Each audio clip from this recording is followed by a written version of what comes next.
Europe and China are heading towards a major trade clash.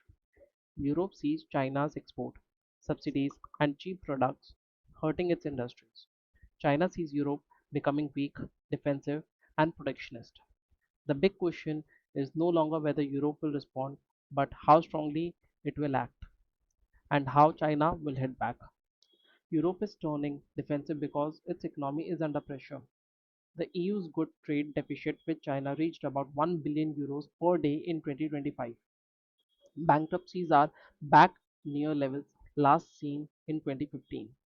Germany lost around 143,000 industrial jobs in 2025 alone. Across much of the Europe, growth is weak and industrial production is failing. This economic pain is creating potential pressure for tougher actions against China. But the blame is complicated. Europe says China gives huge subsidies to its companies, making Chinese goods artificially cheap. The OECD found Chinese firms received 3 to 8 times more subsidies than competitors in rich countries. Also, around 32% of China's industrial firms are losing money, suggesting overcapacity. But critics say Europe has its own problem too: high energy costs, slow bureaucracy, weak innovation, and poor integration. So, China's subsidies matter, but Europe's own weakness also explain its struggles. Europe has already started hitting back.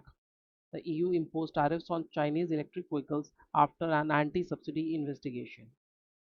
It also restricted Chinese medical device firms from public procurement. A Chinese backed contractor was removed from Lisbon light rail project, and the new tariff on steel were adopted in June. So this is no longer just a debate.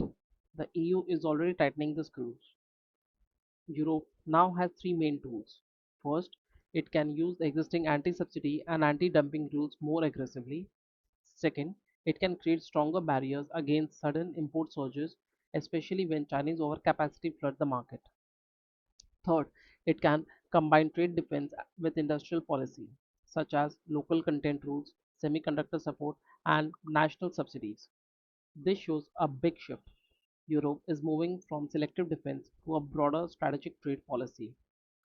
The biggest unknown is China's response. China could retaliate with export bans or targeted restrictions on key materials and parts. Europe remains dependent on Chinese supply chains, especially on the rare earth refining and other critical inputs. Germany fears retaliation could hurt its factories. Spain wants measures to target only clearly unfair practices.